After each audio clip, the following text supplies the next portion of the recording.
maanta ay taariikhdu tahay 3 bishii koob tobnaad 2022 waxaa farxad weyn ah in maanta wafdi ballaaran oo uu hogaaminayo gudoomiyaha golaha shacabka baarlamaanka federaalka Soomaaliya ahna kusimaha madaxweynaha dawladda federaalka Soomaaliya inuu halkan noogu yimaadaan magaalada Garowe ee caasimadda dawladda Puntland halkan ku soo dhaweeyno waxa aan runtii aad ugu faraxsanahay inay tahay markii koowaad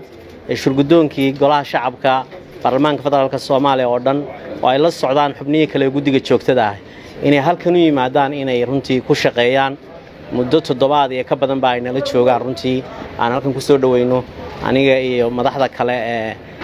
ka tirsan dawladda federaalka dawladda Puntland ee halkan ku sugan maanta mudane gudoomiye soo dhawow dalku waa dalkaagii alxamdulillaah rabbil caalamiin amniga iyo nabadgelyadu aad buu dalka u wanaagsan yahay xogaa wali saabeynta abaarta ayaa jirta golaha wakiilada dawladda Puntland kalfadhigii koob ee kontonaad baa noo furan oo fadhigii lixaad aanu yeelanay salaasadii la soo dhaafay mudane gudoomiye soo dhawow insha Allah billahi kariim inta aad joogto warbixinna waa ka siin doonaa dalka iyo sida ay hawluhu socdaan sidoo kale waxaan kugu casumi doonaa adiga waftigaaga golaha wakiilada dawladda Puntland inaad soo booqataan inta aad joogtaanna wixii shaqooyin iyo hawlo ah waa idin la qaban doonaa gudoomiye ku soo dhawow كلمة سعد شاذ. بسم الله الرحمن الرحيم الحمد لله رب العالمين والعاقبة للمتقين ولا عدوان إلا على الظالمين والصلاة والسلام على أشرف الأنبياء سيدنا محمد وعلى آله وصحبه وسلم marka hore anigu ku hadlaayo magaca golaha shacabka Soomaaliyeed kayga iyo kan waftiga aan hogaaminayo waxaan mahad ballaaran u soo jeedinayaa gudoomiyaha baarlamaanka dawladda Puntland dhammaan xildhibaanada gudoomiye ku-xigeenada madaxda kale saraakiisha ururka haweenka dhalinyarada dhammaan shacbiga Puntland soo dhaweynta maartay qiimaha badan ay noo maartay maanta aan qorxad noo taagnayna soo dhaweeyeen baan ugu mahadcelinayaa waad ogtihiin madaxweynaha jamhuuriyadda dalka waa ka maqan yahay waxa kale ii weheliyaa waliba anigu ah kusamaha madaxweynahana ah madaxweynaha jamhuuriyadda federaalka Soomaaliya magiisa taan ku hadlaayo marka hore horta mahad ballaaran idin soo jeedinayaa walaalayaal runtii waxaad noo muujiseen wanaag walaaltinimo niid wanaag dawlad jecel inaad maaragtay maadaama dawladaha xubnaha ka dawladda federaal dawladii ugu horeeyay dhisantay oo federaalka maaragtay tusaale badan ka bixisay atihiin anigu ilaahay soo waafajiyay guddiga joogtada ah macal gudoonkooda u dhan yihiin banaanada shirarka aan isteedada inaan ku bilaawno Puntland runtii nasiib wanaag ilaahayna waafajiyay baa ahayd aad ayaan kaga mahadcelinaynaa aan tusaale lagu deyn karo Soomaali isku soo jiid iyo dawlad aragnimadeena maaragtay sharafteeda haybadeeda inaad dhistaan oo maaragtay hormuud ka noqotaan sidaad u muujiseen aad ayaan kaga mahadcelinaynaa meeshan shaqa u nimid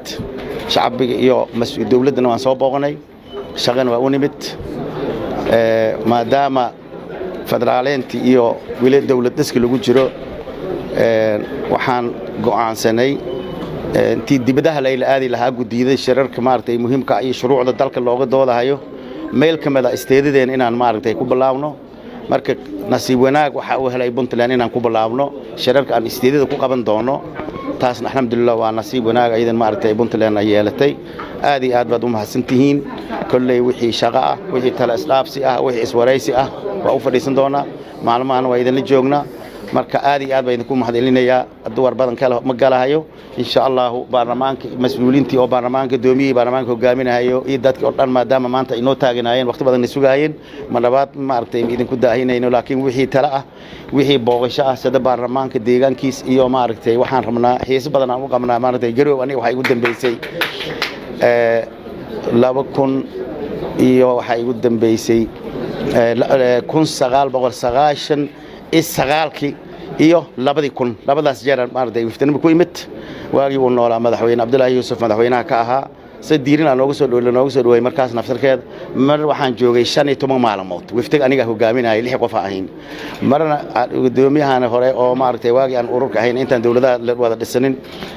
مدحو نيكي نوعها دوميها حسن محمد نور شارع جدود أنه جامينا هاي مركز انتظر بعض عن جوني لابد معلومات لابد مربو حنا نوصل دوي سي عن مارتي عادي هين أو مارتي وناكسن waagaas xeer jabhadeedana nagu soo dhaweyn jiray maanta waxa lagu soo dhaweeyay xeer dawladnimo ba kolkii saddexaad oo nimid weeye aadaan ugu faraxsanahay Allah idin ziyaadiyo ammaanka maanta isteedada meesha ugu fiican oo maanta ma aragtay yani deegaankeedii dawladeeda xukumayso dhamaantooda